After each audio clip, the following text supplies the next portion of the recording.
বিরতির পর স্বাগত। লোকসভা নির্বাচনের আগে প্রধানমন্ত্রী অসম সফরে গিয়ে দিলেন বড় ঘোষণা। ঘোষণাটি হচ্ছে দেশব্যাপী বিনামূল্যে মিলবে বিদ্যুৎ।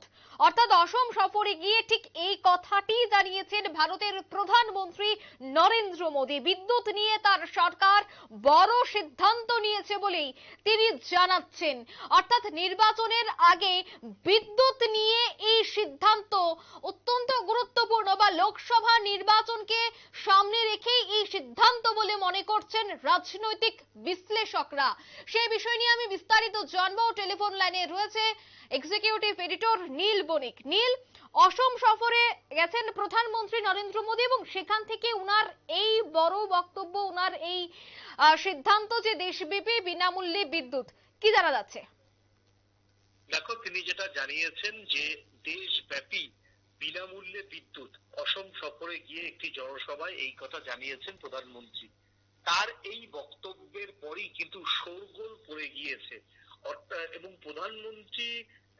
প্রধানমন্ত্রী বিশ্ববাজারের দামের সঙ্গে, বিশ্ববাজারে তেলের দাম বাড়লে ভারতেও তেলের দাম বাড়ে, সেই প্রধানমন্ত্রীর আমলে বিনামূল্যে বিদ্যুৎ মিলবে, এটা কার্যত সবাই যখন খবর বিভিন্ন সংবাদপত্রে, ন্যাশনাল মিডিয়ায় খবরগুলি প্রকাশিত হতে থাকে, তখন কিন্তু সবাই অবাক হয়।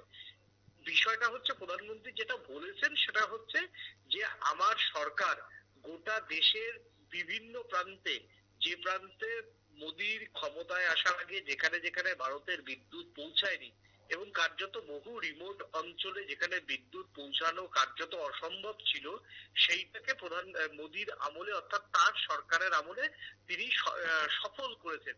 অর্থাৎ ভারতের এমন কোনো গ্রাম নেই যে যেখানে বিদ্যুৎ এখন পৌঁছায়নি, সেটা প্রধানমন্ত্রী প্রথম বলেন। তারপর তার কি কথা, যে বহুদিন আগে একবার কানাঘুষো শোনা গিয়েছিল যে এক দেশ এক বিদ্যুৎ।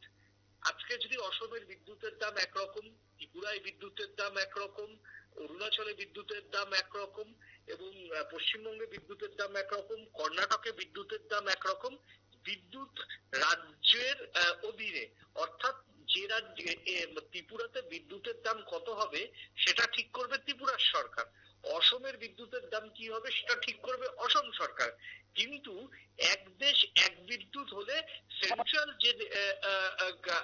যে দাম নির্ধারণ করবে, গোটা দেশ জুড়েই কিন্তু বিদ্যুতের দাম একই থাকবে।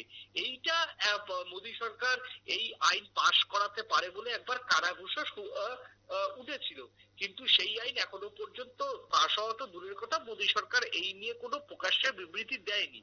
তারপরেই প্রধানমন্ত্রী আজকে বলল যে গোটা দেশ জুড়ে বিদ্যুতের বিল জিরোতে নামিয়ে আনার জন্য তার সরকার কাজ করছে। এবার আমি বলি, জিরোতে কেন তিনি নামিয়েছে? এবছর বাজেটে নির্মলা সীতারামন তিনি কিন্তু পরিষ্কার জানিয়েছে যে দেশে সোলার যে প্ল্যান্ট, সেই সোলার প্ল্যান্টের জন্য তার সরকার কাজ করছে। প্রচুর সোলার প্যানেল বসবে এবং মানুষের বাড়িতে বাড়িতে সোলার প্যানেল ভর্তুকিতে বসিয়ে দেবে গভর্নমেন্ট অফ ইন্ডিয়া। এবং যদি সত্যি কোনো মানুষের বাড়িতে যদি সোলার প্যানেল বসায়, তাহলে সোলার প্যানেলের বিদ্যুতের খরচ খুব একটা লাগে না।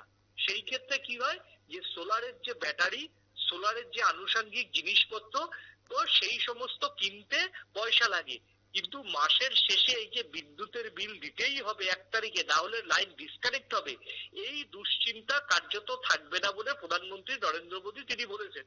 এবং তার যে কথার ধরন সেটা হচ্ছে, কয়লা সংক্ষিপ্ত দেশে, কয়লা আমাদের অস্ট্রেলিয়া সহ বিভিন্ন দেশ থেকে আমদানি করতে হয় প্রয়োজনে, কিছু কিছু সময়, বর্ষার সময় বিশেষ করে। সেই জায়গা থেকে যদি সোলার বসানো যায়, প্রত্যেকটা মানুষ যদি সোলারের উপর ডিপেন্ড করে, তাহলে বিদ্যুতের বিলের খরচ অনেক কমবে।